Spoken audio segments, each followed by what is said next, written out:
I was hired because the complaints stopped. That was the phrase the property manager used on the phone, and it stuck with me because it made no sense. Complaints don't stop.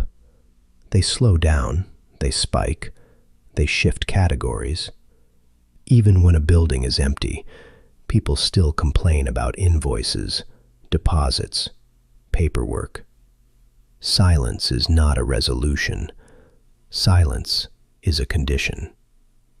The building was a mid-rise residential complex built in the late 90s, concrete and glass, 6 floors above ground, 1 underground garage. No architectural quirks, no history worth mentioning. It sat between 2 newer developments that were louder, brighter, and constantly under renovation. This one had been left alone long enough that no one looked twice at it. I'm a man in my late 30s. I wear plain dark jeans, a gray jacket, and keep my brown hair cut short because no one notices short hair. That's part of the job. I install and maintain security systems for residential properties, cameras, access panels, server racks. I don't monitor feeds long term. I set things up so other people can. The property manager, a woman in her early 50s with straight blonde hair pulled into a tight bun and business casual clothing that never quite fits, met me in the lobby. She looked tired in the way people do when they've been waiting for something bad to happen, and it never does. "We didn't have a choice," she said, gesturing around the empty space. "Corporate insisted." "Because of the complaints?" I asked. She nodded. "Because of the complaints, and because they stopped." The lobby smelled faintly of disinfectant and old carpet. The lights were warm, but dimmer than they should have been. A single security desk sat near the entrance, unused, its surface bare except for a laminated evacuation map taped crookedly to the front. "How many tenants?" I asked. "Officially? 43, she said, "but you'll see fewer." That was my first warning. We walked the building together. She spoke in rehearsed phrases, the way people do when they've already explained something to legal teams and insurers and didn't want to deviate from approved language. Noise complaints, hallway disturbances, doors opening and closing at odd hours. Nothing criminal, nothing actionable, just enough to irritate people. Then, one week, nothing.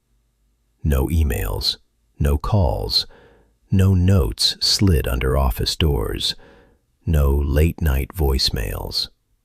Rent payments continued, key fob usage continued, maintenance requests stopped entirely. "That's not relief," I said. She gave a small smile that didn't reach her eyes. "That's what I told them." The cameras were installed 2 weeks later. I spent the first day running cable through ceilings and service corridors. Hallways were quiet in the way that doesn't feel peaceful. The kind of quiet that feels enforced, like a library where no one trusts anyone else to behave. I passed tenants occasionally, each one alone. A woman in her 40s wearing a dark sweater and black slacks exited an apartment and waited for the elevator without touching her phone. Her hair was dark brown, shoulder length, neatly combed. She stared straight ahead, hands folded, posture rigid. A man in his late 20s wearing a hoodie and jeans walked past me carrying a grocery bag with both hands, eyes down, pace measured. His hair was shaved close to the scalp. He didn't glance at me. No one made eye contact. That happens sometimes. People don't like strangers in their buildings. But this was different. It wasn't avoidance. It was discipline. By the end of the day, I had cameras installed in all common areas: lobby, hallways, stairwells, garage entrances. Everything was live, feeding into a secure local server in a locked utility room on the ground floor. The property manager asked me to test the feeds. We stood shoulder to shoulder in the dim utility room, watching the monitors. People moved through the building as expected, entering, exiting, waiting for elevators, walking to their doors. Everything looked normal, except for one thing. No one ever looked up. Not once. Not at the cameras, not at exit signs, not at the ceiling. Their gaze stayed level or downward, fixed on the path ahead. "You see it, right?" the manager asked quietly. "I see it," I said. "Is that normal?" I hesitated. Not really. People glance up constantly, out of boredom, out of habit, to orient themselves. Even if they don't notice cameras consciously, their eyes drift. It's involuntary. Here, it didn't happen. I stayed late that night to run additional diagnostics. The building emptied out faster than I expected. By 9 p.m., the hallways were still. Lights remained on, but movement stopped. I watched the feeds alone. At 10:17 p.m., a man in his 30s, wearing a button-down shirt and slacks, exited apartment 4C. His hair was light brown, slightly unkempt, his posture tired. He walked down the hallway toward the stairwell. He never looked up. At 10:42 p.m., a woman in her early 30s, wearing a long coat and carrying a tote bag, entered the building, passed through the lobby, and disappeared into the elevator. She never looked up. The cameras functioned perfectly. That was the problem. On the third night, I adjusted an angle. It wasn't intentional at first. Camera 3B, fourth floor hallway, had a slight drift in its mount, barely noticeable. I tightened the bracket and corrected it, but when the feed refreshed, the frame included more of the ceiling corner near apartment 4E. I left it that way. I don't know why. Curiosity, maybe. Or instinct. Sometimes you don't want to fix the thing that feels wrong, because fixing it might erase the only evidence you'll ever get. At 11:03 p.m., a tenant exited 4E. He was a man in his late 40s, wearing a light-colored shirt and dark pants. His hair was gray at the temples, neatly parted. He stepped into the hallway, closed the door behind him, and stopped. For the first time since the system went live, someone looked up. But not at the camera. His gaze went higher, slightly behind it, toward the corner where the ceiling met the wall, just outside the camera's original frame. He stood there for 6 seconds. Then he lowered his eyes and walked away. I replayed the footage, frame by frame. There was nothing visible in the corner. No shadow, no movement, just blank ceiling. The next morning, I told the property manager what I'd seen. She listened without interrupting. Her hands were folded tightly on the desk in her office. When I finished, she nodded once. "That apartment's been empty since last night," she said. "What do you mean?" "The tenant moved out, left his key fob in the mailbox. No forwarding address." "Did he say why?" She shook her head. "No note, no complaint." "Of course not." Corporate requested a full review of the footage. I was instructed to stay on site. That's when I started noticing the gaps. Timestamps where the feed skipped forward by seconds at a time. Not glitches, not data loss, clean jumps. always in the same hallway, always near that corner. I checked the hardware, replaced cables, swapped cameras. The gaps remained. On the fifth night, I stayed after midnight. At 12:41 a.m., movement appeared on the fourth floor feed.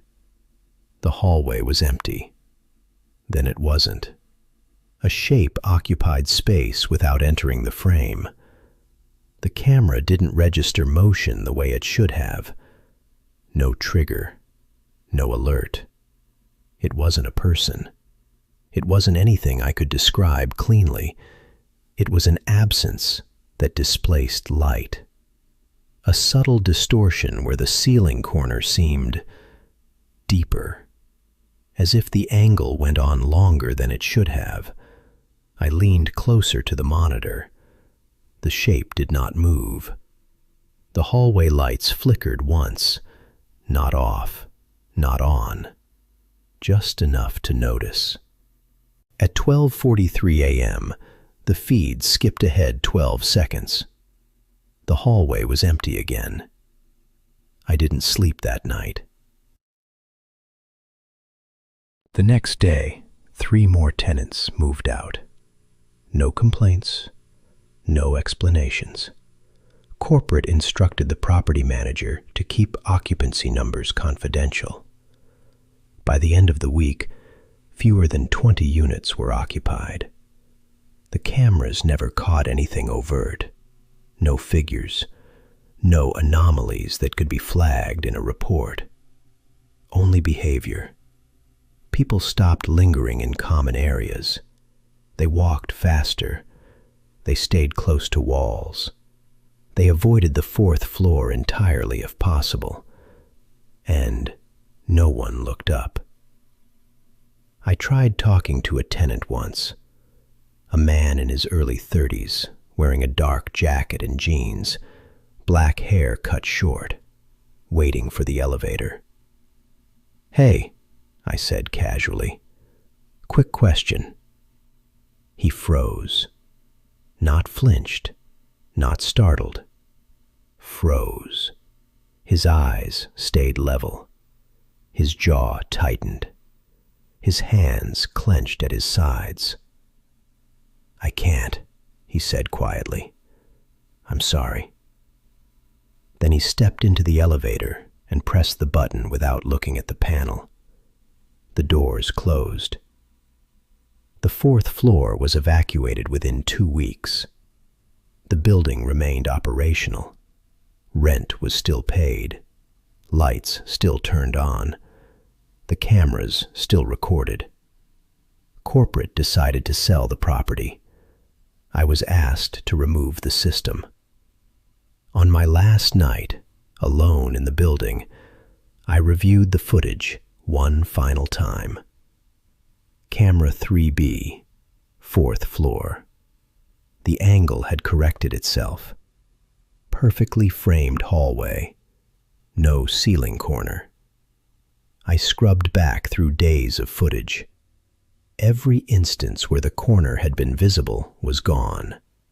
Not overwritten, gone. I stood in the hallway myself, looked up. There was nothing there. But I understood then why no one else had. Because once you acknowledge the space above you, you give it permission to exist. The building was demolished 6 months later. The complaints never resumed. Neither did the tenants. And now, when I walk through any building with cameras, I keep my eyes level. Not because I'm afraid of being watched, but because I'm afraid of noticing what isn't.